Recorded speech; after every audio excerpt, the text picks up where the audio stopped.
سورۃ المجادلہ، سورہ مجادلہ کا تعارف۔ مقام نزول، سورہ مجادلہ مدینہ منورہ میں نازل ہوئی ہے۔ رکوع اور آیات کی تعداد، اس سورت میں 3 رکوع اور 22 آیتیں ہیں۔ مجادلہ نام رکھنے کی وجہ، بحث اور تکرار کرنے والی عورت کو عربی میں مجادلہ کہتے ہیں، اور اس سورت کی پہلی آیت میں حضرت خولہ رضی اللہ تعالی عنہا کی نبی کریم علیہ الصلوۃ والسلام سے زہار کے مسئلے میں ہونے والی بحث کا ذکر ہے۔ اس مناسبت سے اس کا نام سورہ مجادلہ رکھا گیا۔ سورہ مجادلہ کے مضامین، اس سورت کا مرکزی مضمون یہ ہے کہ اس میں زہار اور اس کے کفارے سے متعلق اور چند دیگر چیزوں کے بارے میں شرعی احکام بیان کیے گئے ہیں۔ مزید اس سورت میں یہ چیزیں بیان کی گئی ہیں۔ نمبر 1، اس سورت کی ابتدا میں حضرت خولہ بنت ثعلبہ رضی اللہ تعالی عنہا کی زہار کے مسئلے میں ہونے والی بحث اور زہار سے متعلق چند احکام بیان کیے گئے۔ نمبر 2، مجلس کے چند آداب بیان کیے گئے اور مسلمانوں کو اللہ تعالیٰ اور اس کے حبیب علیہ الصلوۃ والسلام کے احکامات پر عمل کرنے کی ترغیب دی گئی ہے۔ نیز علماء دین کی تعریف کی گئی اور ان کے مرتبہ و مقام کو واضح کیا گیا۔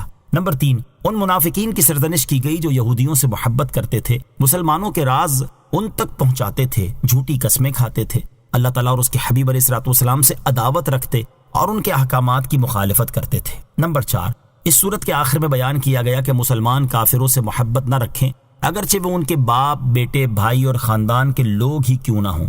سورہ حدید کے ساتھ مناسبت، سورہ مجادلہ کی اپنے سے ماں قبل سورت حدید کے ساتھ مناسبت یہ ہے کہ سورہ حدید میں اللہ تعالیٰ کی عظیم اور جلیل صفات ذکر کی گئیں کہ وہ ظاہر ہے، باطن ہے، اور اس کا علم ایسا محیط ہے کہ زمین کے اندر موجود اور اس سے نکلنے والی ہر چیز کو جانتا ہے، اور اسے بھی جانتا ہے جو کچھ آسمان سے اترتا ہے اور جو آسمان میں چڑھتا ہے، اور اس کی مخلوق جہاں کہیں ہو وہ اس کے ساتھ ہے۔ اور سورہ مجادلہ کی ابتدا میں اللہ تعالیٰ کہ ان اوصاف پر دلالت کرنے والا واقعہ بیان کیا گیا کہ اللہ تعالیٰ نے اپنی بارگاہ میں مناجات کرنے والی عورت کی بات کو سن لیا۔ بسم اللہ الرحمن الرحیم۔ ترجمہ، اللہ کے نام سے شروع جو نہایت مہربان رحمت والا ہے۔ قد سمع اللہ قول التي تجادلك في زوجها وتشتكي إلى الله والله يسمع تحاوركما إن الله سميع بصير۔ ترجمہ، بے شک اللہ نے اس عورت کی بات سن لی جو اپنے شوہر کے معاملے میں آپ سے بحث کر رہی ہے اور اللہ کی بارگاہ میں شکایت کرتی ہے، اور اللہ تم دونوں کی گفتگو سن رہا ہے۔ بے شک اللہ خوب سننے والا، خوب دیکھنے والا ہے۔ قد سمع اللہ قول التي تجادلك في زوجها، بے شک اللہ نے اس عورت کی بات سن لی جو اپنے شوہر کے معاملے میں آپ سے بحث کر رہی ہے۔ شان نزول، حضرت اوس بن صامت رضی اللہ تعالیٰ عنہ نے کسی بات پر اپنی زوجہ حضرت خولہ بنت ثعلبہ رضی اللہ تعالیٰ عنہا سے کہا، تو مجھ پر میری ماں کی پشت کی مثل ہے۔ یہ کہنے کے بعد حضرت اوس رضی اللہ تعالیٰ عنہ کو ندامت ہوئی۔ یہ کلمہ زمانہ جاہلیت میں طلاق شمار کیا جاتا تھا، اس لیے حضرت اوس رضی اللہ تعالیٰ عنہ نے اپنی زوجہ سے کہا، میرے خیال میں تو مجھ پر حرام ہو گئی ہے۔ حضرت خولہ رضی اللہ تعالیٰ عنہ نے سرکار دو عالم صلی اللہ تعالیٰ علیہ وسلم کی خدمت میں حاضر ہو کر تمام واقعات ذکر کی اور عرض کیا، میرا مال ختم ہو چکا، ماں باپ وفات پا گئے، عمر زیادہ ہو گئی اور بچے چھوٹے چھوٹے ہیں، اگر انہیں ان کے باپ کے پاس چھوڑوں تو ہلاک ہو جائیں گے، اور اپنے ساتھ رکھوں تو بھوکے مر جائیں گے۔ اب ایسی کیا صورت ہے کہ میرے اور میرے شوہر کے درمیان جدائی نہ ہو؟ رسول کریم علیہ الصلوۃ والسلام نے ارشاد فرمایا، تیرے بارے میں میرے پاس کوئی حکم نہیں، یعنی ابھی تک زہار کے متعلق کوئی جدید حکم نازل نہیں ہوا، اور پرانا دستور یہی ہے کہ زہار سے عورت حرام ہو جاتی ہے۔ حضرت خولہ رضی اللہ تعالیٰ عنہ نے عرض کی، یا رسول اللہ صلی اللہ تعالیٰ علیہ وسلم، حضرت اوس رضی اللہ تعالیٰ عنہ نے طلاق کا لفظ نہیں کہا، وہ میرے بچوں کے باپ ہیں اور مجھے بہت ہی پیارے ہیں۔ اسی طرح وہ بار بار عرض کرتی رہیں، اور جب اپنی خواہش کے مطابق جواب نہ پایا تو آسمان کی طرف سر اٹھا کر کہنے لگی، یا اللہ، میں تجھ سے اپنی محتاجی، بے کسی اور پریشان حالی کی شکایت کرتی ہوں، اپنے نبی کریم علیہ الصلوۃ والسلام پر میرے حق میں ایسا حکم نازل فرما جس سے میری مصیبت دور ہو جائے۔ ام المومنین حضرت عائشہ صدیقہ رضی اللہ تعالیٰ عنہا نے اس سے فرمایا، خاموش ہو جا اور دیکھ، رسول کریم علیہ الصلوۃ والسلام کے چہرہ مبارک پر وحی کے آثار ظاہر ہیں۔ جب وحی پوری ہو گئی تو ارشاد فرمایا، اپنے شوہر کو بلاؤ۔ حضرت اوس حاضر ہوئے، حضور علیہ الصلوۃ والسلام نے یہ آیتیں پڑھ کر سنائیں۔ اس آیت کا خلاصہ یہ ہے کہ اے پیارے حبیب صلی اللہ تعالیٰ علیہ وسلم، بے شک اللہ تعالیٰ نے اس عورت کی بات سن لی جو اپنے شوہر کے معاملے میں آپ سے بحث کر رہی ہے، اور اللہ تعالیٰ کی بارگاہ میں اپنے حال، فاقے اور تنہائی کے شدید ہونے کی شکایت کرتی ہے، اور اللہ تعالیٰ تم دونوں کی آپس میں ہونے والی گفتگو سن رہا ہے۔ بے شک جو اللہ تعالیٰ سے مناجات کرے اور اس کی بارگاہ میں گریہ بازاری کرے تو اللہ تعالیٰ اس کی مناجات کو سننے والا اور شکایت کو، نندا کو دیکھنے والا ہے۔ نوٹ: خیال رہے کہ حضرت خولہ بنت ثعلبہ رضی اللہ تعالی عنہا کا سرکار دو عالم علیہ الصلوۃ والسلام سے بحث و تکرار کرنا مخالفت یا مقابلہ کی وجہ سے نہیں تھا، بلکہ کرم طلب کرنے کے لیے تھا، اور اس سے اپنے دکھ درد کا اظہار مقصود تھا۔ اور حضور اکرم علیہ الصلوۃ والسلام کی امت چونکہ آپ کی باندی غلام ہیں، اس لیے کرم طلب کرنے کے لیے آپ سے عرض و معروض کر سکتے ہیں۔ نیز یاد رہے کہ اللہ تعالیٰ کی بارگاہ میں ہر شکایت کرنی بری نہیں، بلکہ بے صبری والی شکایت کرنا برا ہے۔ حضرت خولہ بنت ثعلبہ رضی اللہ تعالی عنہا کا احترام۔ حضرت خولہ بنت ثعلبہ رضی اللہ تعالی عنہا کو حاصل ہونے والی اس خصوصیت کی وجہ سے صحابہ کرام علیہ رضوان آپ کا بہت احترام کیا کرتے تھے۔ چنانچہ حضرت عمر فاروق رضی اللہ تعالیٰ عنہ اپنے دور خلافت میں ایک بار حضرت خولہ بنت ثعلبہ رضی اللہ تعالی عنہا کے پاس سے گزرے۔ اس وقت آپ رضی اللہ تعالی عنہ دراز گوش پر سوار تھے اور لوگوں کا ایک ہجوم ساتھ تھا۔ حضرت خولہ بنت ثعلبہ رضی اللہ تعالی عنہا نے ان کو روک لیا اور نصیحت کرتے ہوئے کہا، اے عمر، وہ دن تجھے یاد ہے جب تمہیں عمیر کہا جاتا تھا، پھر عمر کہا جانے لگا، اور اب تمہیں لوگ امیر المومنین کہنے لگے ہیں؟ تو اے عمر رضی اللہ تعالیٰ عنہ، اللہ تعالیٰ سے ڈرتے رہا کرو۔ جو شخص موت پر یقین رکھتا ہے اسے اندیشہ رہتا ہے کہ کوئی ضروری چیز رہ نہ جائے، اور جسے حساب کا یقین ہوتا ہے وہ عذاب سے ڈرتا ہے۔ حضرت عمر فاروق رضی اللہ تعالیٰ عنہ کھڑے ہو کر ان کی نصیحت سنتے رہے، اور جب کافی وقت گزر گیا تو لوگوں نے عرض کی، اے امیر المومنین، اس بڑھیا کے لیے آپ اتنی دیر کھڑے رہیں گے؟ آپ رضی اللہ تعالیٰ عنہ نے فرمایا، خدا کی قسم، اگر یہ مجھے صبح سے شام تک روک کر رکھے تو میں کھڑا رہوں گا اور صرف نماز کے وقت میں رخصت لوں گا۔ کیا تم جانتے نہیں کہ یہ بوڑھی خاتون کون ہے؟ یہ حضرت خولہ بنت ثعلبہ رضی اللہ تعالی عنہا ہے، جس کی فریاد کو اللہ تعالیٰ نے 7 آسمانوں کے اوپر سنا۔ کیا یہ ہو سکتا ہے کہ رب العالمین تو اس کی بات سنے اور عمر نہ سنے؟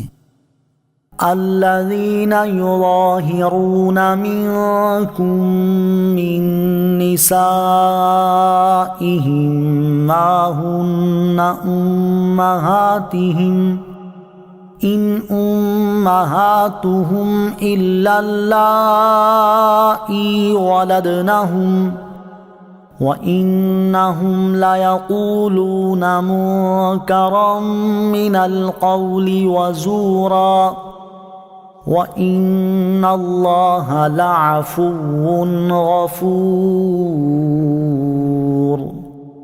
ترجمہ: تم میں سے وہ لوگ جو اپنی بیویوں کو اپنی ماں جیسی کہہ بیٹھتے ہیں، وہ ان کی مائیں نہیں، ان کی مائیں تو وہی ہیں جنہوں نے انہیں جنم دیا، اور بے شک وہ ضرور ناپسندیدہ اور بالکل جھوٹ بات کہتے ہیں، اور بے شک اللہ ضرور بہت معاف کرنے والا، بہت بخشنے والا ہے۔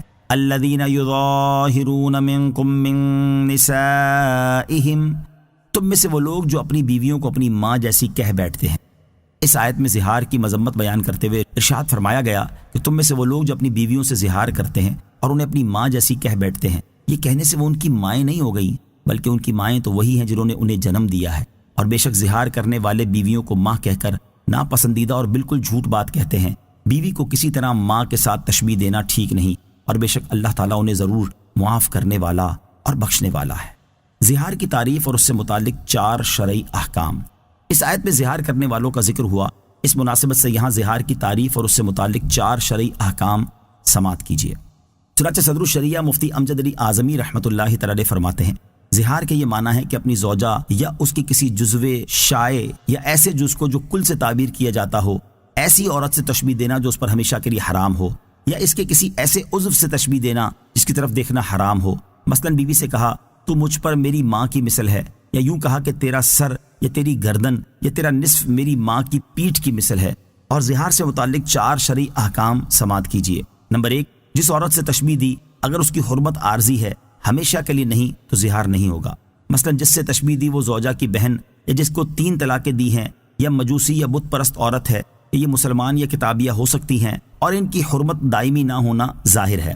نمبر 2، محارم سے مراد عام ہے، نسبی ہو یا رضائی، یہ سسرالی رشتے سے، لہذا ماں، بہن، پھوپھی، لڑکی اور رضائی ماں اور بہن وغیرہ ہما، اور زوجہ کی ماں اور لڑکی، جبکہ زوجہ مدخولہ یعنی اس سے حق کے زوجیت ادا کیا ہو اور مدخولہ نہ ہو تو اس کی لڑکی سے تشبیہ دینے میں زہار نہیں کہ وہ محارم میں نہیں۔ یوں ہی جس عورت سے اس کے باپ یا بیٹے نے معاذ اللہ زنا کیا ہے اس سے تشبیہ دی، یا جس عورت سے اس نے زنا کیا ہے اس کی ماں یا لڑکی سے تشبیہ دی تو زہار ہے۔ نمبر 3، عورت مرد سے زہار کے الفاظ کہے تو زہار نہیں بلکہ یہ الفاظ لغو ہیں۔ نمبر 4، زہار کا حکم یہ ہے کہ جب تک کفارہ نہ دے دے اس وقت تک اس عورت سے جماع کرنا یا شہوت کے ساتھ اس کا بوسہ لینا یا اس کو چھونا یا اس کی شرمگاہ کی طرف نظر کرنا حرام ہے، اور بغیر شہوت چھونے یا بوسہ لینے میں حرج نہیں، مگر لب کا بوسہ بغیر شہوت بھی جائز نہیں۔ کفارے سے پہلے جماع کر لیا تو توبہ کرے اور اس کے لیے کوئی دوسرا کفارہ واجب نہ ہوا، مگر خبردار پھر ایسا نہ کرے۔ اور عورت کو بھی یہ جائز نہیں کہ شوہر کو قربت کرنے دے۔ نوٹ: زہار سے متعلق مزید مسائل کی معلومات حاصل کرنے کے لیے بہار شریعت حصہ 8 سے زہار کا بیان مطالعہ فرمائیں۔ نیز یاد رہے کہ دودھ پلانے والیاں دودھ پلانے کی وجہ سے ماؤں کے حکم میں ہیں، اور حضور اقدس علیہ الصلوۃ والسلام کی ازواج مطہرات رضی اللہ تعالی عنہن حرمت اور تعظیم کے اعتبار سے مائیں بلکہ حقیقی ماؤں سے بڑھ کر ہیں، لہٰذا یہ آیت اس آیت کے خلاف نہیں جس میں ارشاد فرمایا گیا وَأَزْوَاجُهُ أُمَّهَاتُهُمْ، اور ان کی بیویاں ان کی مائیں ہیں، کیونکہ یہاں حقیقی ماں کا ذکر ہے اور سورہ احزاب میں حکمی ماں کا ذکر ہے۔ والذین یظاہرون من نسائهم ثم يعودون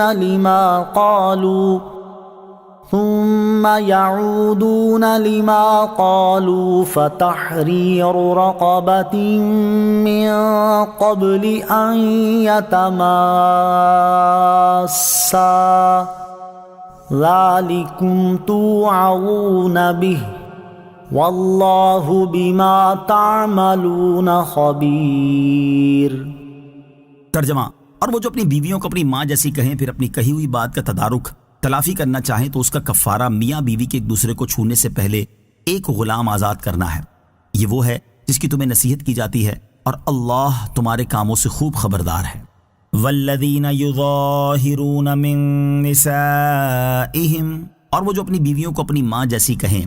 اس سے پہلی آیت میں زہار کی مذمت بیان کی گئی اور اب یہاں سے زہار کا شرعی حکم بیان کیا جا رہا ہے۔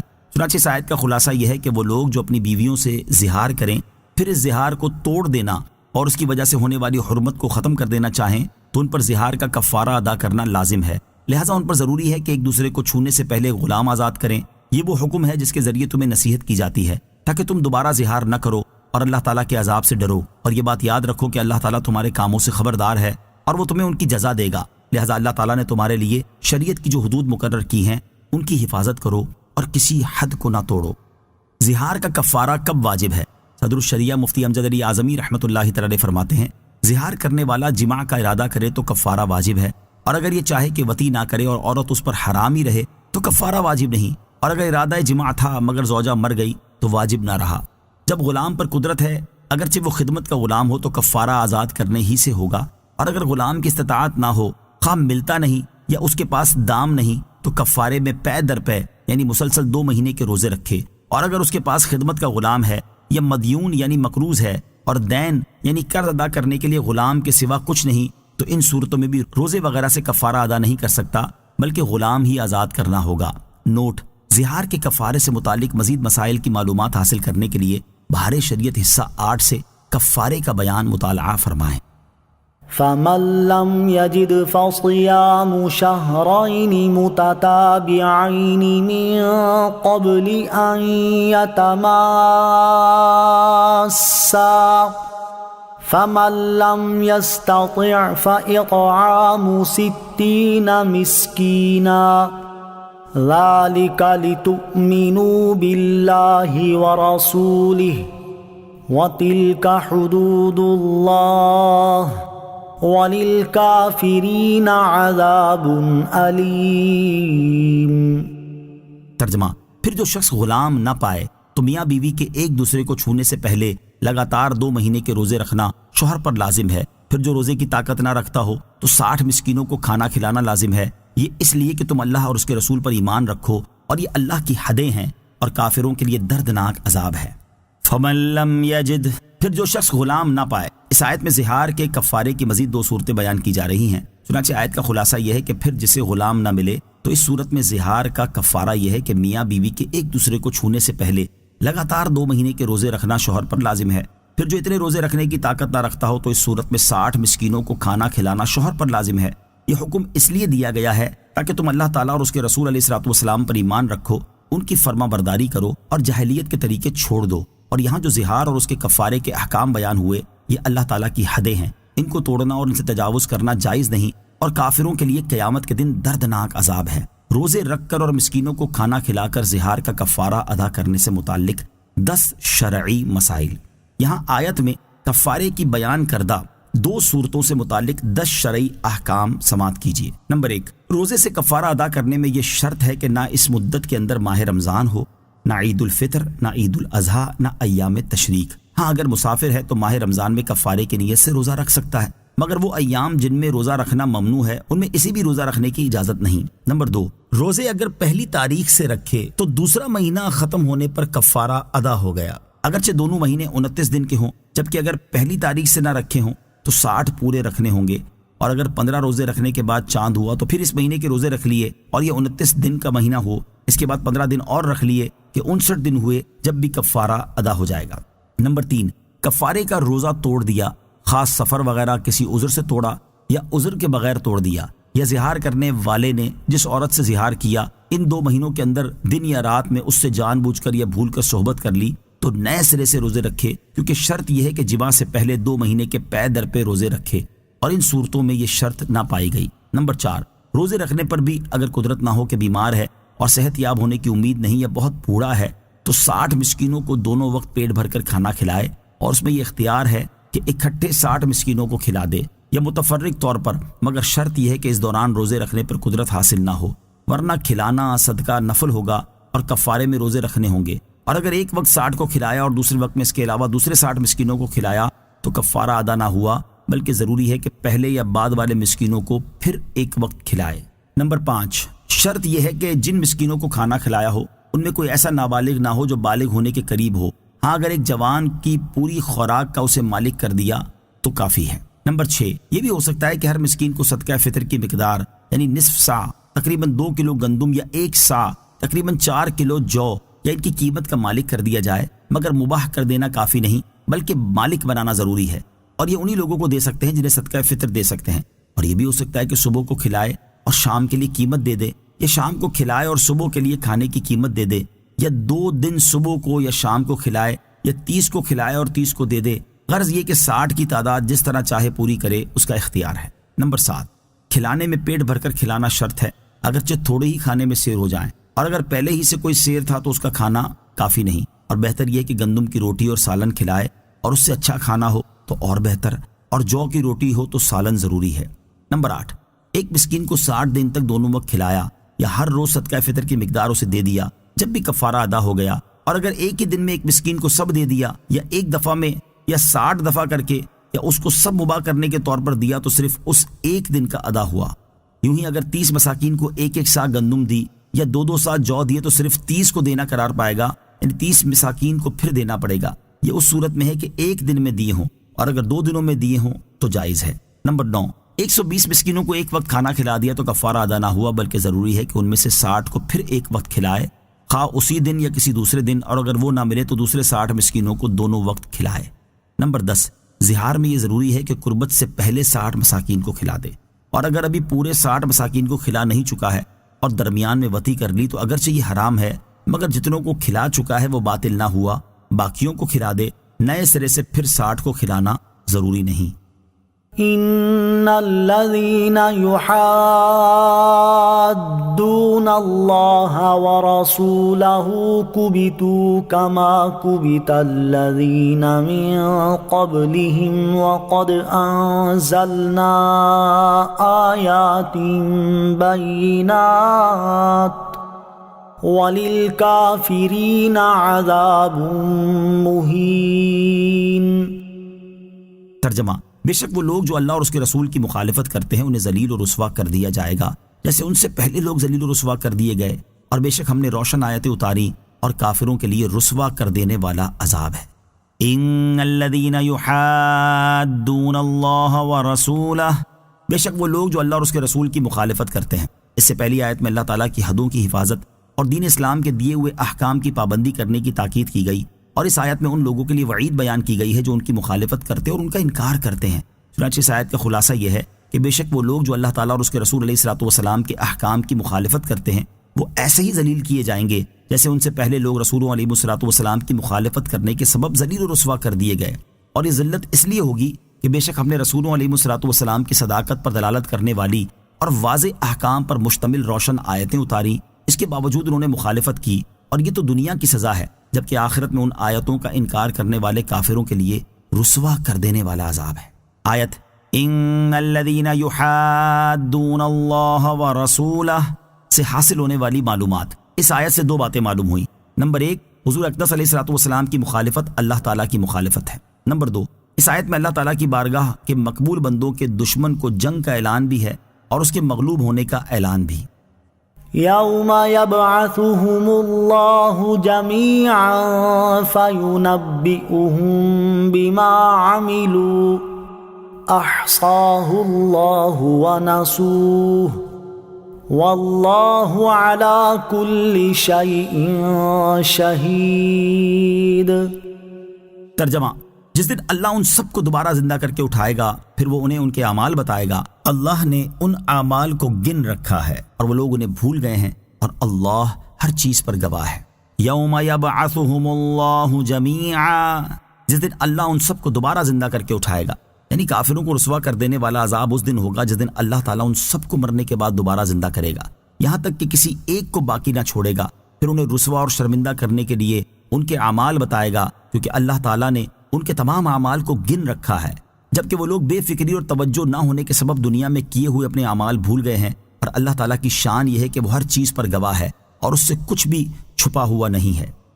أَلَمْ تَرَ أَنَّ اللَّهَ يَعْلَمُ مَا فِي السَّمَاوَاتِ وَمَا فِي الْأَرْضِ مَا يَكُونُ مِن نَّجْوَى ثَلَاثَةٍ إِلَّا هُوَ رَابِعُهُمْ وَلَا خَمْسَةٍ إِلَّا هُوَ سَادِسُهُمْ وَلَا أَدْنَىٰ مِن ذَلِكَ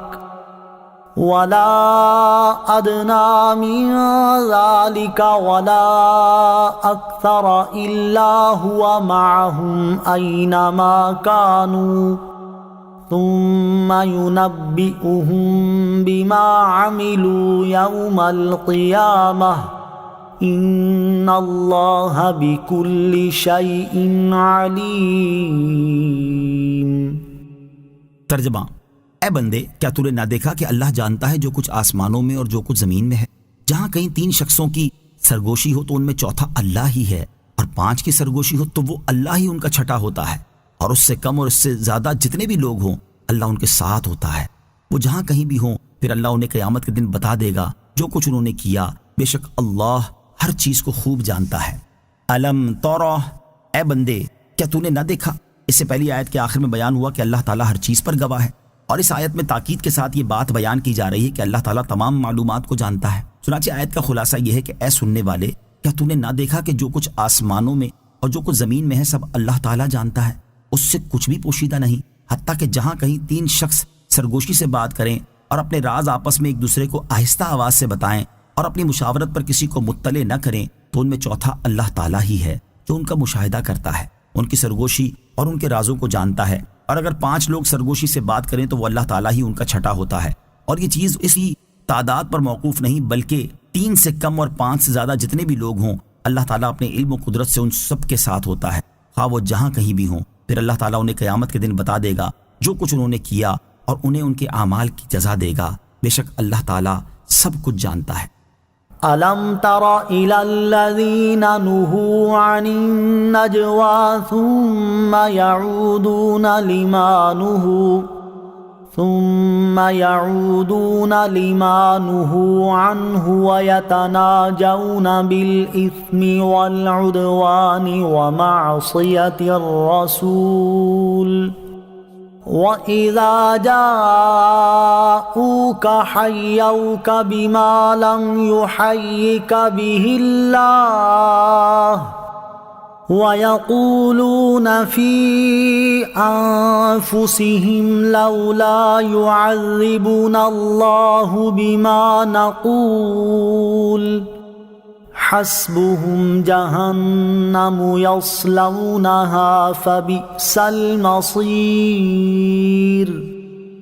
ترجمہ، کیا تم نے انہیں نہ دیکھا جنہیں پوشیدہ مشوروں سے منع فرمایا گیا تھا، پھر وہ اسی کام کی طرف لوٹتے ہیں جس سے انہیں منع کیا گیا تھا، اور آپس میں گناہ اور حد سے بڑھنے اور رسول کی نافرمانی کے مشورے کرتے ہیں، اور جب تمہارے حضور حاضر ہوتے ہیں تو ان الفاظ سے تمہیں سلام کرتے ہیں جن سے اللہ نے تمہیں سلام نہیں فرمایا، اور وہ اپنے دلوں میں کہتے ہیں کہ ہماری باتوں کی وجہ سے اللہ ہمیں کیوں عذاب نہیں دیتا، انہیں جہنم کافی ہے، وہ اس میں داخل ہوں گے تو وہ کیا ہی برا ٹھکانہ ہے۔ الم تر الی الذین نہوا عن النجوی، کیا تم نے انہیں نہ دیکھا جنہیں پوشیدہ مشوروں سے منع فرمایا گیا تھا؟ شان نزول، یہ آیت ان یہودیوں اور منافقوں کے بارے میں نازل ہوئی جو آپس میں سرگوشیاں کرتے اور مسلمانوں کی طرف دیکھتے جاتے اور آنکھوں سے ان کی طرف اشارے کرتے جاتے تاکہ مسلمان یہ سمجھیں کہ ان کے خلاف کوئی پوشیدہ بات کی جا رہی ہے اور اس سے انہیں رنج ہو۔ ان کی حرکت سے مسلمانوں کو غم ہوتا تھا اور وہ کہتے تھے کہ شاید ان لوگوں کو ہمارے ان بھائیوں کے شہید ہونے یا شکست کھانے کی کوئی خبر پہنچی جو جہاد میں گئے ہوئے ہیں، اور یہ اسی کے بارے باتیں بنا رہے اور اشارے کر رہے ہیں۔ جب منافقوں کی یہ حرکات بہت زیادہ ہو گئی اور مسلمانوں نے سرکار دو عالم صلی اللہ تعالیٰ علیہ وسلم کی بارگاہ میں اس کی شکایتیں کی تو تاجدار رسالت صلی اللہ تعالیٰ علیہ وسلم نے سرگوشی کرنے والوں کو منع فرما دیا، لیکن وہ باز نہ آئے اور یہ حرکت کرتے ہی رہے۔ اس پر یہ آیت کریمہ نازل ہوئی اور ارشاد فرمایا گیا، کیا تم نے انہیں نہ دیکھا جنہیں پوشیدہ مشوروں سے منع فرمایا گیا تھا، پھر وہ اسی منع کیے ہوئے کام کی طرف لوٹتے ہیں اور آپس میں گناہ اور حد سے بڑھنے اور رسول کی نافرمانی کے مشورے کرتے ہیں۔ ان کا گناہ اور حد سے بڑھنا یہ ہے کہ مکاری کے ساتھ سرگوشیاں کر کے مسلمانوں کو رنج و غم میں ڈالتے ہیں، اور رسول کریم صلی اللہ تعالیٰ علیہ وسلم کی نافرمانی یہ ہے کہ ممانعت کے باوجود اپنی حرکتوں سے باز نہیں آتے۔ اور یہ بھی کہا گیا ہے کہ یہ لوگ ایک دوسرے کو رسول کریم علیہ الصلوۃ والسلام کی نافرمانی کرنے کی رائے دیتے تھے۔ کسی کے سامنے سرگوشی سے بات نہ کی جائے۔ اس سے معلوم ہوا کہ کسی کے سامنے سرگوشی سے بات کرنا اسے تشویش میں ڈال دیتا اور رنج و غم میں مبتلا کر دیتا ہے، لہٰذا اس سے بچنا چاہیے۔ احادیث میں بھی اس سے منع کیا گیا ہے۔ چنانچہ حضرت عبداللہ ابن عمر رضی اللہ تعالیٰ عنہ سے روایت ہے، رسول اللہ صلی اللہ تعالیٰ علیہ وسلم نے ارشاد فرمایا، جب تم 3 آدمی ہو تو تیسرے کو چھوڑ کر 2 آدمی آپس میں سرگوشی نہ کریں۔ اور حضرت عبداللہ ابن مسعود رضی اللہ تعالیٰ عنہ سے روایت ہے، رسول کریم صلی اللہ تعالیٰ علیہ وسلم نے ارشاد فرمایا، جب تم 3 افراد ہو تو تیسرے کو چھوڑ کر 2 آدمی باہم سرگوشی نہ کریں جب تک کہ بہت سے آدمیوں سے نہ مل جاؤ، یعنی تمہاری تعداد کثیر ہو جائے، ورنہ یہ بات اسے رنج پہنچائے گی۔ اللہ تعالی ہمیں اس پر عمل کی توفیق عطا فرمائے، آمین۔ وَإِذَا جَاءُوكَ، اور جب تمہارے حضور حاضر ہوتے ہیں۔ آیت کے اس حصے میں یہودیوں کی ایک اور بری عادت کے بارے میں بیان کیا جا رہا ہے کہ یہ لوگ جب سرکار دو عالم صلی اللہ تعالیٰ علیہ وسلم کی بارگاہ میں حاضر ہوتے ہیں تو کسی اچھے الفاظ سے سلام نہیں کرتے، اور ان کے سلام کے الفاظ وہ نہیں ہوتے جن سے اللہ تعالیٰ نے اپنے حبیب علیہ الصلوۃ والسلام کو سلام فرمایا ہے۔ بارگاہ رسالت صلی اللہ تعالیٰ علیہ وسلم میں یہودیوں کی ایک ذلیل حرکت، یہودی جب نبی کریم علیہ الصلوۃ والسلام کی بارگاہ میں حاضر ہوتے تو یوں کہتے تھے، السلام علیکم، یعنی تم پر موت آئے۔ نبی کریم علیہ الصلوۃ والسلام بھی اس کے جواب میں علیکم، یعنی تم پر بھی موت آئے فرما دیتے تھے۔ یہاں اسی سے متعلق 3 احادیث سماعت کیجیے۔ بخاری شریف کی حدیث ہے، ام المومنین حضرت عائشہ صدیقہ رضی اللہ تعالی عنہا فرماتی ہیں، یہودیوں کی ایک جماعت رسول اللہ صلی اللہ تعالی علیہ وسلم کی بارگاہ میں حاضر ہوئی تو انہوں نے کہا، السلام علیکم، یعنی تم پر موت ہو۔ میں ان کی گفتگو سمجھ گئی اور کہا، تم پر موت اور لعنت ہو۔ پھر رسول کریم علیہ الصلوۃ والسلام نے ارشاد فرمایا، اے عائشہ جانے دو، اللہ تعالیٰ ہر کام میں نرمی پسند فرماتا ہے۔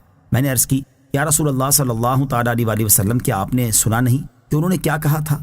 حضور اقدس علیہ الصلوۃ والسلام نے ارشاد فرمایا، میں نے کہہ دیا تھا، وعلیکم، یعنی تم پر ہو۔ دوسری حدیث، اور یہ بھی بخاری شریف کی ہے، حضرت عائشہ صدیقہ رضی اللہ تعالی عنہا سے روایت ہے کہ کچھ یہودی نبی کریم علیہ الصلوۃ والسلام کی بارگاہ میں آئے اور انہوں نے کہا، السلام علیکم، یعنی تم پر موت ہو۔ حضرت عائشہ صدیقہ رضی اللہ تعالی عنہا نے انہیں جواب دیتے ہوئے کہا، تمہارے اوپر موت ہو، اللہ تعالیٰ تم پر لعنت کرے اور تم پر اللہ تعالیٰ غضب فرمائے۔ حضور اکرم علیہ الصلوۃ والسلام نے ارشاد فرمایا، اے عائشہ جانے دو اور نرمی اختیار کرو، کج خلقی اور بدگوئی سے بچو۔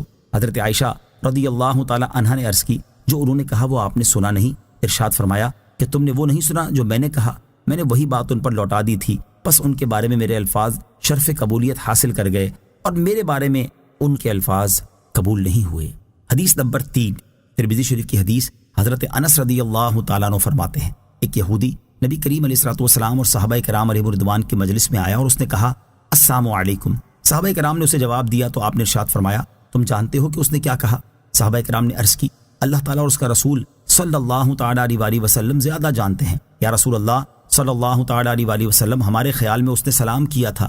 ارشاد فرمایا، نہیں، بلکہ اس نے یوں کہا، السلام علیکم، یعنی تم پر موت ہو، وہ چلا گیا ہے، تم اسے واپس لے کر آؤ۔ صحابہ کرام علیہ رضوان اسے واپس لے کر آئے تو آپ نے ارشاد فرمایا، تم نے السلام علیکم کہا تھا؟ اس نے جواب دیا، جی ہاں۔ اس وقت آپ نے ارشاد فرمایا، جب اہل کتاب میں سے کوئی شخص تمہیں سلام کرے تو تم کہو، علیک ما قلتا، یعنی تم پر وہی نازل ہو جو تم نے کہا ہے۔ پھر آپ نے یہ آیت تلاوت فرمائی، وَإِذَا جَاءُوكَ حَيَّوْكَ بِمَا لَمْ يُحَيِّكَ بِهِ اللَّهُ۔ ترجمہ، اور جب تمہارے حضور حاضر ہوتے ہیں تو ان الفاظ سے تمہیں سلام کرتے ہیں جن سے اللہ نے تمہیں سلام نہیں فرمایا۔ وَيَقُولُونَ فِي أَنفُسِهِمْ، اور وہ اپنے دلوں میں کہتے ہیں۔ آیت کے اس حصے میں یہودیوں کے بارے میں ایک اور بات بیان کی گئی ہے کہ وہ اپنے دلوں میں کہتے ہیں ہماری باتوں کی وجہ سے اللہ تعالی ہمیں کیوں عذاب نہیں دیتا۔ اس سے ان کی مراد یہ تھی کہ اگر حضرت محمد مصطفیٰ صلی اللہ تعالیٰ علیہ وسلم نبی ہوتے تو ہماری اس گستاخی پر اللہ تعالیٰ میں عذاب دیتا۔ اس کے جواب میں اللہ تعالیٰ ارشاد فرماتا ہے انہیں عذاب کے طور پر جہنم کافی ہے جس میں یہ داخل ہوں گے، تو یہ ان کا کیا ہی برا انجام ہے۔ مراد یہ ہے کہ ہر چیز کا ایک وقت مقرر ہے۔ اگر کسی جرم پر فوراً عذاب نہ آئے تو یہ معنی نہیں کہ وہ جرم نہیں، بلکہ اس کا جرم ہونا اپنی جگہ برقرار ہے، اور عذاب اس لیے نازل نہیں ہوا کہ ابھی اس کا وقت نہیں آیا، اور جب وقت آ جائے گا تو عذاب میں تاخیر نہ کی جائے گی، لہذا فوری عذاب نازل نہ ہونے کی وجہ سے کوئی دھوکہ نہ کھائے۔ یا ایہا الذین آمنوا اذا تناجیتم فلا تتناجوا بالاثم والعدوان ومعصیۃ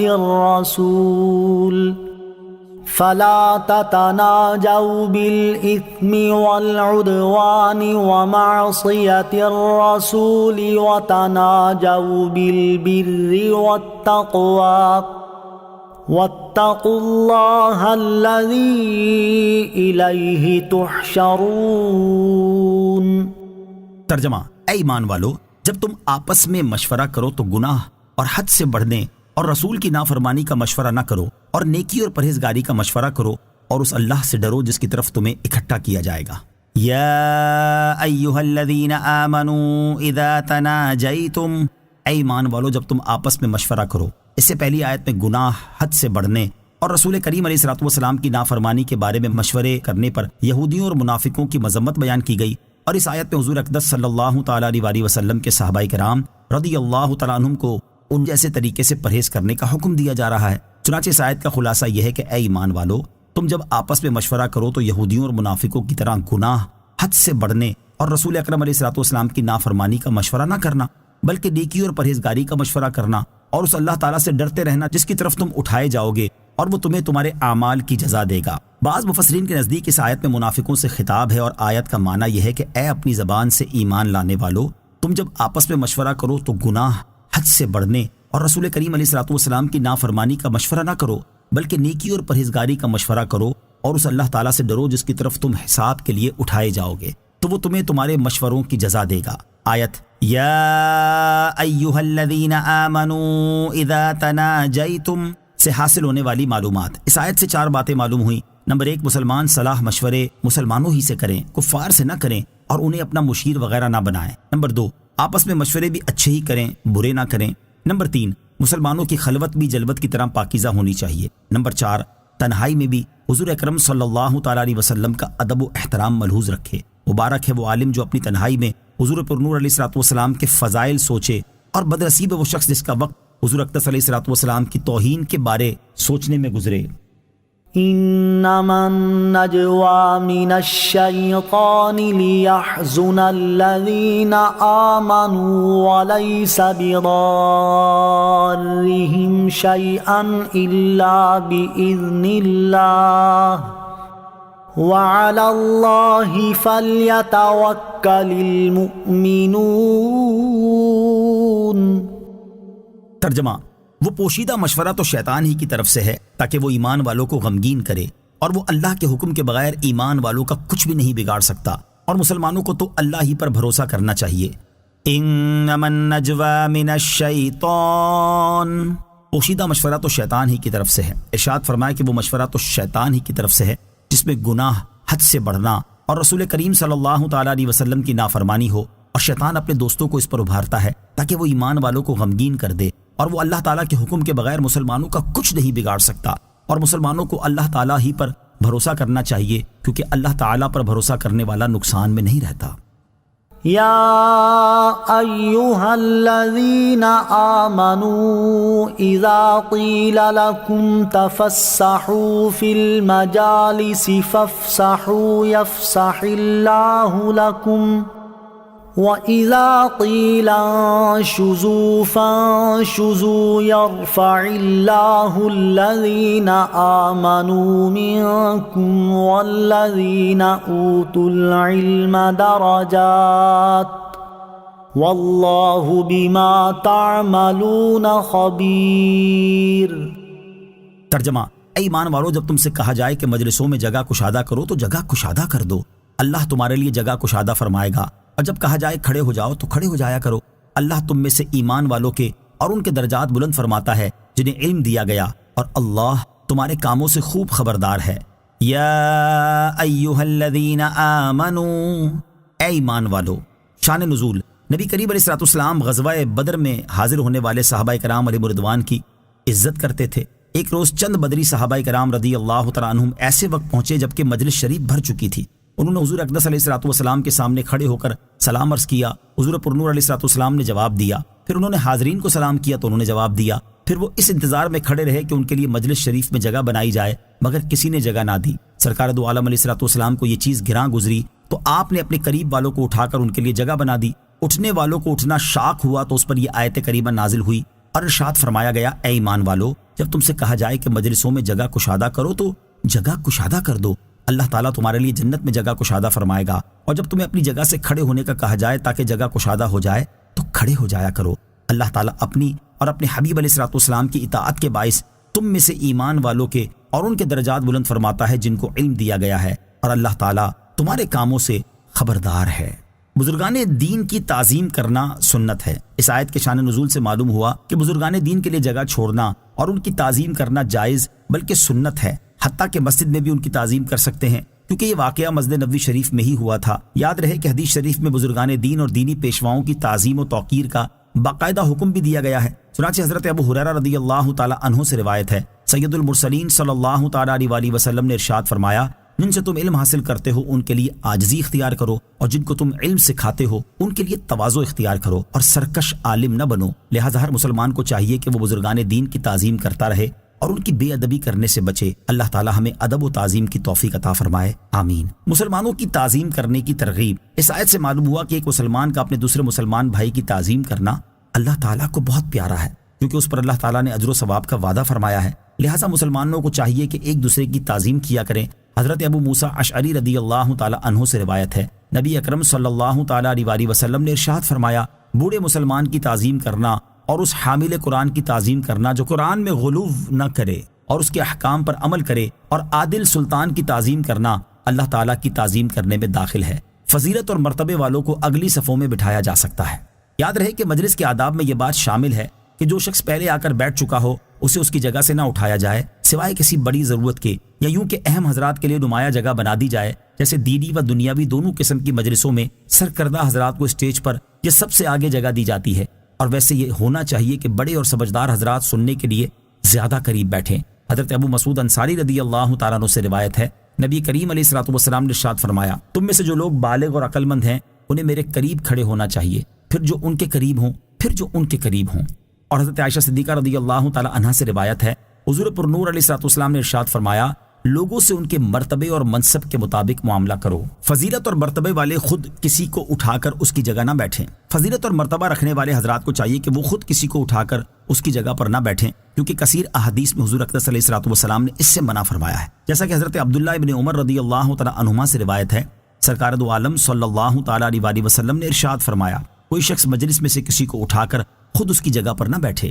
حضرت عبداللہ ابن عمر رضی اللہ تعالیٰ عنہما سے مروی دوسری روایت میں ہے کہ رسول کریم علیہ الصلوۃ والسلام نے اس سے منع فرمایا ہے کہ ایک شخص کسی کو اس کی جگہ سے اٹھا کر خود اس کی جگہ بیٹھ جائے، البتہ تمہیں چاہیے کہ دوسروں کے لیے جگہ کشادہ اور وسیع کر دو۔ علم حاصل کرنے کی ترغیب اور علم و علماء کے فضائل۔ اس آیت سے یہ بھی معلوم ہوا کہ علماء دین بڑے درجے والے ہیں اور دنیا و آخرت میں ان کی عزت ہے۔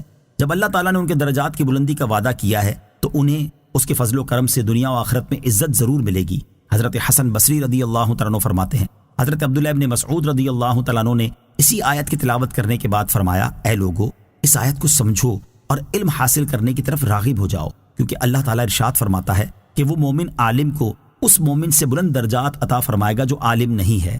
یہاں موضوع کی مناسبت سے علم اور علماء کے 15 فضائل سماعت کیجیے۔ نمبر 1، 1 ساعت علم حاصل کرنا ساری رات قیام کرنے سے بہتر ہے۔ نمبر 2، علم عبادت سے افضل ہے۔ نمبر 3، علم اسلام کی حیات اور دین کا ستون ہے۔ نمبر 4، علماء زمین کے چراغ اور انبیاء کرام علیہ الصلوۃ والسلام کے وارث ہیں۔ نمبر 5، مرنے کے بعد بھی بندے کو علم سے نفع پہنچتا رہتا ہے۔ نمبر 6، ایک فقیہ شیطان پر 1000 عابدوں سے زیادہ بھاری ہے۔ نمبر 7، علم کی مجالس جنت کے باغات ہیں۔ 8، علم کی طلب میں کسی راستے پر چلنے والے کے لیے اللہ تعالیٰ جنت کا راستہ آسان کر دیتا ہے۔ نمبر 9، قیامت کے دن علماء کی سیاہی اور شہداء کے خون کا وزن کیا جائے گا تو ان کی سیاہی شہداء کے خون پر غالب آ جائے گی۔ نمبر 10، عالم کے لیے ہر چیز مغفرت طلب کرتی ہے، حتیٰ کہ سمندر میں مچھلیاں بھی مغفرت کی دعا کرتی ہیں۔ نمبر 11، علماء کی صحبت میں بیٹھنا عبادت ہے۔ نمبر 12، علماء کی تعظیم کرو کیونکہ وہ انبیاء کرام علیہ الصلوۃ والسلام کے وارث ہیں۔ نمبر 13، اہل جنت میں علماء کے محتاج ہوں گے۔ نمبر 14، علماء آسمان میں ستاروں کی مثل ہیں جن کے ذریعے خشکی اور طری کے اندھیروں میں راہ پائی جاتی ہے۔ نمبر 15، قیامت کے دن انبیاء کرام علیہ الصلوۃ والسلام کے بعد علماء شفاعت کریں گے۔ اللہ تعالیٰ ہمیں علم دین حاصل کرنے اور اس پر عمل کرنے کی توفیق عطا فرمائے، آمین۔ نوٹ: علم اور علماء کرام کے فضائل وغیرہ سے متعلق مزید معلومات حاصل کرنے کے لیے مفتی قاسم صاحب کی کتاب علم اور علماء کی فضیلت کا مطالعہ فرمائیں۔ یا ایہا الذین آمنوا اذا ناجیتم الرسول فقدموا بین یدی نجواکم صدقہ ذلك خير لكم وأطهر فإن لم تجدوا فإن الله غفور رحيم۔ ترجمہ: اے ایمان والو، جب تم رسول سے تنہائی میں کوئی بات عرض کرنا چاہو تو اپنی عرض سے پہلے کچھ صدقہ دے لو، یہ تمہارے لیے بہت بہتر اور زیادہ پاکیزہ ہے۔ پھر اگر تم اس پر قدرت نہ پاؤ تو بے شک اللہ بہت بخشنے والا بڑا مہربان ہے۔ یا ایہا الذین آمنوا اذا ناجیتم الرسول، ارشاد فرمایا کہ اے ایمان والو، جب تم رسول کریم علیہ الصلوۃ والسلام سے تنہائی میں کوئی بات عرض کرنا چاہو تو اپنی عرض سے پہلے کچھ صدقہ دے لو، کہ اس میں بارگاہ رسالت صلی اللہ تعالی علیہ وسلم میں حاضر ہونے کی تعظیم اور فقراء کا نفع ہے۔ یہ عرض کرنے سے پہلے صدقہ کرنا تمہارے لیے بہت بہتر ہے، کیونکہ اس میں اللہ تعالیٰ اور اس کے حبیب علیہ الصلوۃ والسلام کی اطاعت ہے اور یہ تمہیں خطاؤں سے پاک کرنے والا ہے۔ پھر اگر تم اس پر قدرت نہ پاؤ تو اللہ تعالیٰ بخشنے والا مہربان ہے۔ شان نزول: سرکار دو عالم صلی اللہ تعالی علیہ وسلم کی بارگاہ میں جب مالداروں نے عرض و معروض کا سلسلہ دراز کیا اور نوبت یہاں تک پہنچ گئی کہ غریب صحابہ کرام علیہم رضوان کو اپنی عرض پیش کرنے کا موقع کم ملنے لگا تو عرض پیش کرنے والوں کو عرض پیش کرنے سے پہلے صدقہ دینے کا حکم دیا گیا۔ بعض روایتوں کے مطابق اس حکم پر حضرت علی المرتضیٰ کرم اللہ تعالی وجہ الکریم نے عمل کیا اور 1 دینار صدقہ کر کے 10 مسائل دریافت کیے۔ حضرت علی کرم اللہ تعالی وجہ الکریم کے علاوہ اور کسی کو اس حکم پر عمل کرنے کا وقت نہیں ملا۔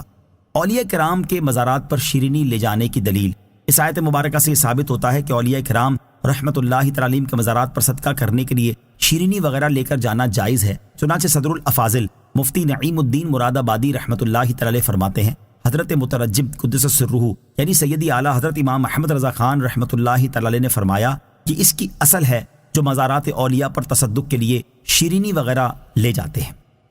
أَأَشْفَقْتُمْ أَن تُقَدِّمُوا بَيْنَ يَدَيْ نَجْوَاكُمْ صَدَقَاتٍ فَإِذْ لَمْ تَفْعَلُوا وَتَابَ اللَّهُ عَلَيْكُمْ فَأَقِيمُوا الصَّلَاةَ وَآتُوا الزَّكَاةَ وَأَطِيعُوا اللَّهَ وَرَسُولَهُ واللہ خبیر بما تعملون۔ ترجمہ: کیا تم اس بات سے ڈر گئے کہ تم اپنی عرض سے پہلے کچھ صدقے دو؟ پھر جب تم نے یہ نہ کیا اور اللہ نے اپنی مہربانی سے تم پر رجوع فرمایا تو تم نماز قائم رکھو اور زکوٰۃ دو اور اللہ اور اس کے رسول کے فرما بردار رہو اور اللہ تمہارے کاموں کی خوب خبر رکھنے والا ہے۔ اَأَشْفَقْتُمْ أَن تُقَدِّمُوا بَيْنَ يَدَيْ نَجْوَاكُمْ صَدَقَاتٍ، کیا تم اس بات سے ڈر گئے کہ تم اپنی عرض سے پہلے کچھ صدقے دو؟ یعنی کیا تم غریبی اور ناداری کی وجہ سے نبی کریم علیہ الصلوۃ والسلام کی بارگاہ میں اپنی عرض سے پہلے کچھ صدقہ دینے سے ڈر گئے؟ پھر جب تم نے صدقہ نہ دیا اور اللہ تعالیٰ نے اپنی مہربانی سے تم پر رجوع فرمایا اور پہلے صدقہ نہ دینے کا مواخذہ تم پر سے اٹھا لیا تو تم دوسری عبادات بجا لاؤ، جیسے نماز قائم رکھو اور زکوٰۃ دو اور اللہ تعالیٰ اور اس کے رسول علیہ الصلوۃ والسلام کے فرما بردار رہو، اور یاد رکھو کہ اللہ تعالیٰ تمہارے ظاہری اور باطنی تمام کاموں کی خبر رکھنے والا ہے اور وہ تمہیں ان کی جزا دے گا۔ حضرت علی المرتضیٰ کرم اللہ تعالی وجہ الکریم کے سبب امت پر آسانی۔ حضرت علی المرتضیٰ کرم اللہ تعالی وجہ الکریم فرماتے ہیں، جب یہ آیت مبارکہ یا ایھا الذین آمنوا اذا ناجیتم الرسول نازل ہوئی تو نبی کریم علیہ الصلوۃ والسلام نے مجھ سے فرمایا تمہارے خیال میں 1 دینار ٹھیک ہے؟ میں نے عرض کی لوگ اتنے کی طاقت نہیں رکھیں گے۔ ارشاد فرمایا نصف دینار۔ میں نے عرض کی یہ بھی نہیں دے سکیں گے۔ نبی پاک علیہ الصلوۃ والسلام نے ارشاد فرمایا پھر کتنا ہونا چاہیے؟ میں نے عرض کی جو کے 1 دانے کے برابر۔ ارشاد فرمایا تم تو بڑے تنگ دست ہو۔ پھر یہ آیت نازل ہو گئی اشفقتم ان تقدموا بین یدی نجواکم صدقات۔ حضرت علی المرتضیٰ کرم اللہ تعالی وجہہ الکریم فرماتے ہیں پس میرے سبب سے اللہ تعالیٰ نے اس امت پر آسانی فرما دی۔ ألم تر إلى الذين تولوا قوما غضب الله عليهم ما هم منكم ولا منهم ويحلفون على الكذب وهم يعلمون۔ ترجمہ کیا تم نے ان لوگوں کو نہ دیکھا جنہوں نے ان لوگوں کو دوست بنا لیا جن پر اللہ نے غضب فرمایا؟ وہ نہ تم میں سے ہیں اور نہ ہی ان میں سے، اور وہ جان بوجھ کر جھوٹی بات پر قسم کھاتے ہیں۔ الم تر الی الذین کیا تم نے ان لوگوں کو نہ دیکھا؟ شان نزول یہ آیت ان منافقوں کے بارے میں نازل ہوئی جنہوں نے یہودیوں سے دوستی کی اور ان کی خیر خواہی میں لگے رہتے اور مسلمانوں کے راز ان سے کہتے۔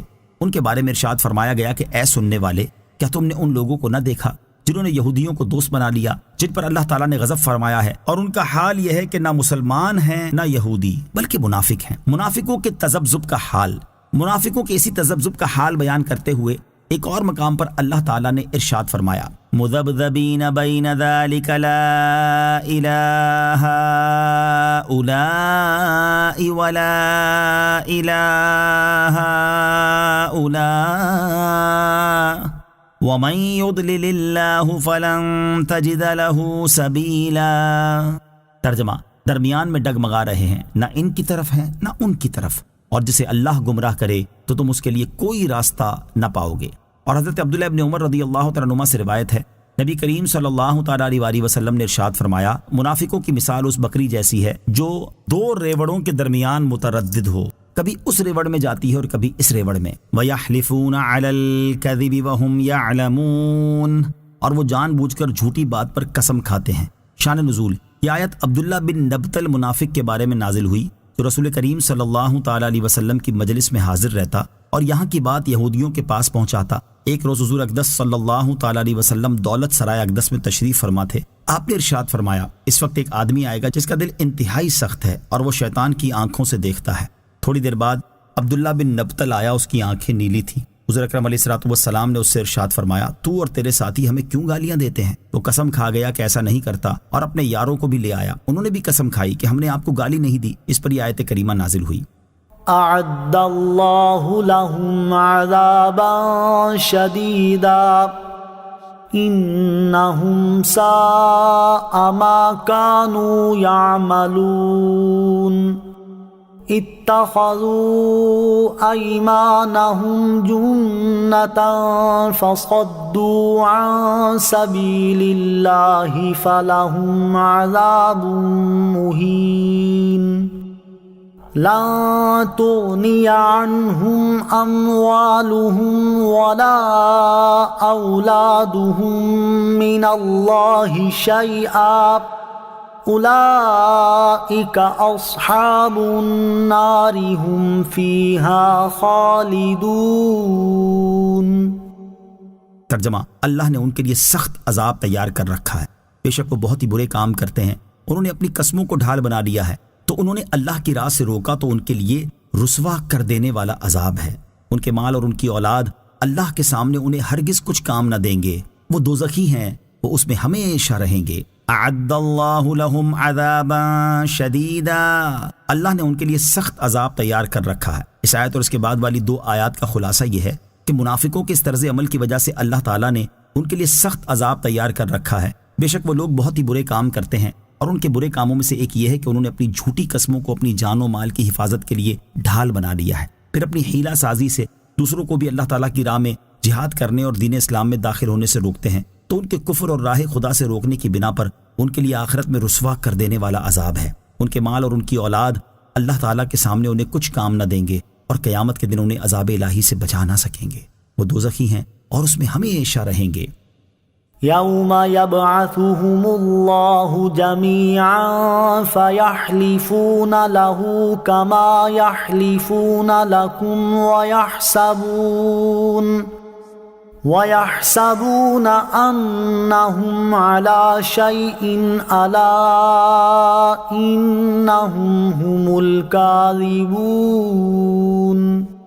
ترجمہ، جس دن اللہ ان سب کو اٹھائے گا تو اس کے حضور بھی ایسے ہی قسمیں کھائیں گے جیسے تمہارے سامنے کھا رہے ہیں، اور وہ یہ سمجھتے ہیں کہ وہ کسی چیز پر ہیں۔ خبردار، بے شک وہی جھوٹے ہیں۔ یوم یبعثہم اللہ جمیعا، جس دن اللہ ان سب کو اٹھائے گا، یعنی وہ دن یاد کریں جس دن اللہ تعالیٰ ان سب منافقوں کو اٹھائے گا تو اس کی بارگاہ میں بھی قسمیں کھائیں گے کہ دنیا میں ہم مخلص مومن تھے، منافق نہ تھے، جیسے آج تمہارے سامنے دنیا میں کھا رہے ہیں، اور وہ اپنی جھوٹی قسموں کو کارآمد سمجھتے ہیں کہ ان کی بدولت بچ جائیں گے، حالانکہ ایسا ہرگز نہ ہوگا۔ خبردار، بے شک وہی اپنی قسموں میں جھوٹے ہیں، اور ایسے جھوٹے کہ دنیا میں بھی جھوٹ بولتے رہے اور آخرت میں بھی بولیں گے۔ رسول کریم علیہ الصلوۃ کے سامنے بھی جھوٹ بولا، اور قیامت کے دن خدا کے سامنے بھی جھوٹ بولیں گے۔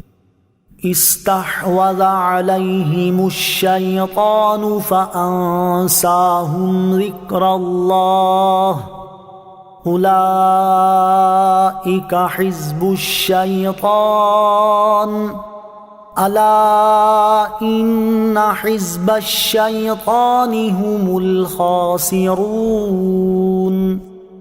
ترجمہ، ان پر شیطان غالب آ گیا تو اس نے انہیں اللہ کی یاد بھلا دی، وہ شیطان کا گروہ ہیں، سن لو بے شک شیطان کا گروہ ہی خسارہ پانے والا ہے۔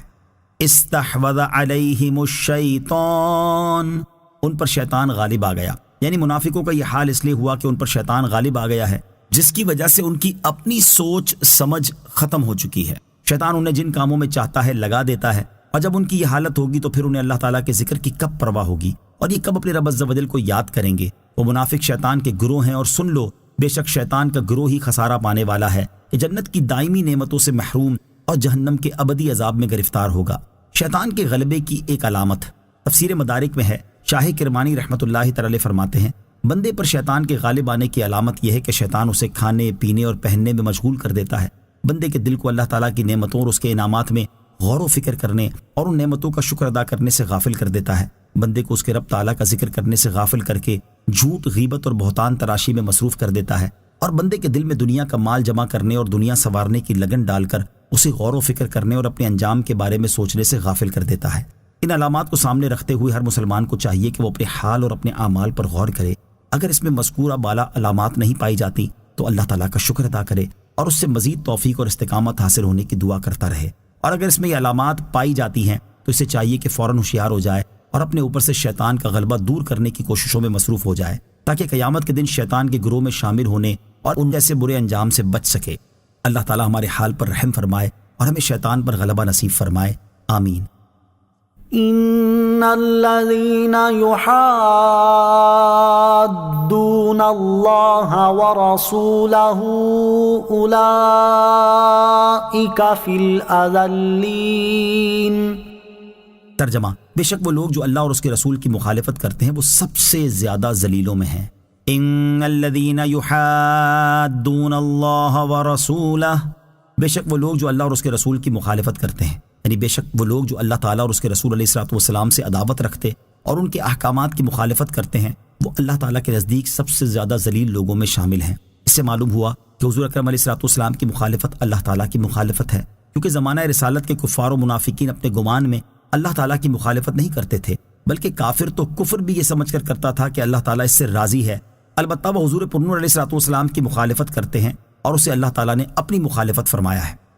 كتب الله لأغلبن أنا ورسلي إن الله قوي عزيز۔ ترجمہ، اللہ لکھ چکا ہے کہ ضرور میں غالب آؤں گا، اور میرے رسول بے شک اللہ قوت والا سب پر غالب ہے۔ کتب اللہ لکھ چکا ہے، یعنی اللہ تعالیٰ لوح محفوظ میں لکھ چکا ہے کہ ضرور میں غالب آؤں گا اور میرے رسول غالب آئیں گے۔ بے شک اللہ تعالیٰ قوت والا ہے، اسے کوئی اس کے ارادے سے منع نہیں کر سکتا، عزت والا اور غلبے والا ہے، کوئی اسے مغلوب نہیں کر سکتا۔ یاد رہے کہ یہاں آیت میں رسولوں علیہ الصلوۃ والسلام کے غالب آنے سے مراد دلیل اور حجت کے ساتھ یا تلوار کے ساتھ غالب آنا مراد ہے۔ دلیل و حجت کے ساتھ تو سبھی غالب تھے، البتہ بہت ساروں کو تلوار کے ساتھ بھی غلبہ عطا کیا گیا۔ لا تجد قوما يؤمنون بالله واليوم الآخر يوادون من حاد الله ورسوله ولو كانوا آباءهم أو أبناءهم أو إخوانهم أو عشيرتهم أولئك كتب في قلوبهم الإيمان وأيدهم بروح منه ويدخلهم جنات تجري من تحتها الأنهار خالدين فيها رضي الله عنهم ورضوا عنه أولئك حزب الله ألا إن حزب الله هم المفلحون۔ ترجمہ: تم ایسے لوگوں کو نہیں پاؤ گے جو اللہ اور آخرت کے دن پر ایمان رکھتے ہوں کہ وہ ان لوگوں سے دوستی کریں جنہوں نے اللہ اور اس کے رسول سے مخالفت کی، اگرچہ وہ ان کے باپ یا ان کے بیٹے یا ان کے بھائی یا ان کے خاندان والے ہوں۔ یہ وہ لوگ ہیں جن کے دلوں میں اللہ نے ایمان نقش فرما دیا اور اپنی طرف کی روح سے ان کی مدد کی، اور وہ انہیں ان باغوں میں داخل فرمائے گا جن کے نیچے نہریں بہتی ہیں، ان میں ہمیشہ رہیں گے۔ اللہ ان سے راضی ہوا اور وہ اللہ سے راضی ہوئے۔ یہ اللہ کی جماعت ہے، سن لو، اللہ کی جماعت ہی کامیاب ہے۔ لا تجد قوما یؤمنون باللہ والیوم الآخر، تم ایسے لوگوں کو نہیں پاؤ گے جو اللہ اور آخرت کے دن پر ایمان رکھتے ہوں۔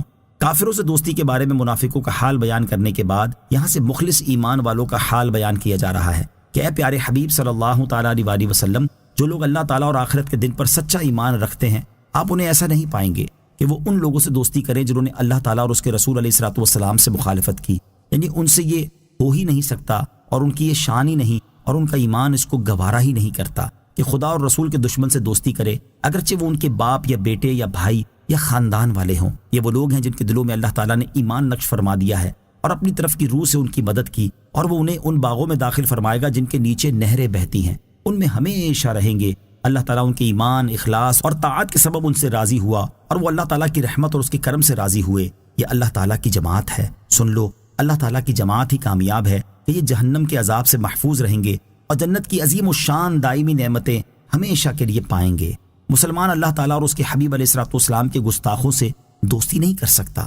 اس آیت سے معلوم ہوا کہ بد دینوں، بد مذہبوں اور اللہ تعالیٰ اور اس کے رسول کی شان میں گستاخی اور بے ادبی کرنے والوں سے قلبی محبت، دوستی اور میل جول جائز نہیں، اور یہ بھی معلوم ہوا کہ کافروں سے دوستی کرنا مسلمانوں کی شان اور اس کے ایمان کے تقاضوں کے برخلاف ہے۔ اعلیٰ حضرت امام احمد رضا خان رحمۃ اللہ تعالی فرماتے ہیں، اس آیت کریمہ میں صاف فرما دیا کہ جو اللہ یا رسول کی جناب میں گستاخی کرے، مسلمان اس سے دوستی نہ کرے گا، جس کا صریح مفاد ہوا کہ جو اس سے دوستی کرے گا وہ مسلمان نہ ہوگا۔ پھر اس حکم کا قطعاً عام ہونا بالتصریح ارشاد فرمایا کہ باپ، بیٹے، بھائی، عزیز سب کو گنایا، یعنی کوئی کیسا ہی تمہارے زوم میں معظم یا کیسا ہی تمہیں بالطبع محبوب ہو، ایمان ہے تو گستاخی کے بعد اس سے محبت نہیں رکھ سکتے، اس کی وقعت نہیں مان سکتے، ورنہ مسلمان نہ رہو گے۔ مولا سبحانہ و تعالیٰ کا اتنا فرمانا ہی مسلمان کے لیے بس تھا، مگر دیکھو وہ تمہیں اپنی رحمت کی طرف بلاتا، اپنی عظیم نعمتوں کا لالچ دلاتا ہے کہ اللہ اور اس کے رسول کی عظمت کے آگے تم نے کسی کا پاس نہ کیا، کسی سے علاقہ نہ رکھا، تمہیں کیا کیا فائدے حاصل ہوں گے۔ نمبر 1، اللہ تعالیٰ تمہارے دلوں میں ایمان نقش کر دے گا، جس میں انشاءاللہ تعالیٰ حسن خاتمہ کی بشارت جلیلہ ہے کہ اللہ کا لکھا نہیں مٹتا۔ نمبر 2، اللہ تعالیٰ روح القدس سے تمہاری مدد فرمائے گا۔ نمبر 3، تمہیں ہمیشگی کی جنتوں میں لے جائے گا جن کے نیچے نہریں رواں ہیں۔ نمبر 4، تم خدا کے گروہ کہلاؤ گے، خدا والے ہو جاؤ گے۔ نمبر 5، منہ مانگی مرادیں پاؤ گے بلکہ امید و خیال و گمان سے کروڑوں درجے افزوں۔ نمبر 6، سب سے زیادہ یہ کہ اللہ تم سے راضی ہوگا۔ نمبر 7، یہ کہ فرماتا ہے میں تم سے راضی، تم مجھ سے راضی۔ بندے کے لیے اس سے زائد اور کیا نعمت ہوتی کہ اس کا رب اس سے راضی ہو، مگر انتہائی بندہ نوازی یہ کہ فرمایا اللہ ان سے راضی اور وہ اللہ سے راضی۔ مسلمانوں، خدا لگتی کہنا اگر آدمی کروڑ جانیں رکھتا ہو اور وہ سب کی سب ان عظیم دولتوں پر نثار کر دے تو واللہ کے مفت پائیں، پھر زید و عمر سے علاقۂ تعظیم و محبت یک لخت قطع کر دینا کتنی بڑی بات ہے، جس پر اللہ تعالیٰ ان بے بہا نعمتوں کا وعدہ فرما رہا ہے، اور اس کا وعدہ یقیناً سچا ہے۔ اللہ تعالیٰ اور اس کے حبیب علیہ الصلوۃ والسلام کے دشمنوں کے ساتھ صحابہ کرام علیہم رضوان کا کردار۔ اس آیت میں مخلص ایمان والوں کا ایک وصف یہ بیان ہوا کہ وہ اللہ تعالیٰ اور اس کے رسول کی مخالفت کرنے والوں سے دوستی نہیں کرتے، اگرچہ وہ ان کے کیسے ہی قریبی رشتہ دار کیوں نہ ہوں۔ چنانچہ صحابہ کرام علیہم رضوان نے اپنے عمل سے یہ ثابت کر کے دکھایا کہ انہیں اللہ تعالیٰ اور اس کے رسول کے مقابلے میں رشتہ داری کا کوئی لحاظ نہیں۔ چنانچہ منقول ہے کہ حضرت ابو عبیدہ بن جراح رضی اللہ تعالیٰ عنہ نے جنگ احد میں اپنے باپ جراح کو قتل کیا۔ حضرت ابو بکر صدیق رضی اللہ تعالیٰ عنہ نے جنگ بدر کے دن اپنے بیٹے عبد الرحمن کو لڑائی کے لیے طلب کیا، لیکن رسول کریم علیہ الصلوۃ والسلام نے انہیں اس جنگ کی اجازت نہ دی۔ حضرت مصعب بن عمیر رضی اللہ تعالیٰ عنہ نے اپنے بھائی عبید بن عمیر کو قتل کیا۔ حضرت عمر بن خطاب رضی اللہ تعالیٰ عنہ نے اپنے ماموں عاص بن ہشام بن مغیرہ کو جنگ بدر کے دن قتل کیا۔ حضرت علی المرتضیٰ کرم اللہ تعالیٰ وجہ الکریم، حضرت حمزہ، حضرت ابو عبیدہ رضی اللہ تعالیٰ عنہما نے ربیہ کے بیٹوں عتبہ اور شیبہ کو اور ولید بن عتبہ کو بدر میں قتل کیا جو ان کے رشتہ دار تھے۔ اس آیت سے ان لوگوں کو درس عبرت حاصل کرنا چاہیے جو اپنے دنیاوی مفادات کی خاطر صلح کلیت کے قائل ہوتے ہیں اور اللہ عز و جل اور اس کے رسول صلی اللہ تعالیٰ علیہ وسلم کے دشمنوں کے ساتھ دوستیاں نبھاتے ہیں۔ آمنت باللہ صدق اللہ العظیم۔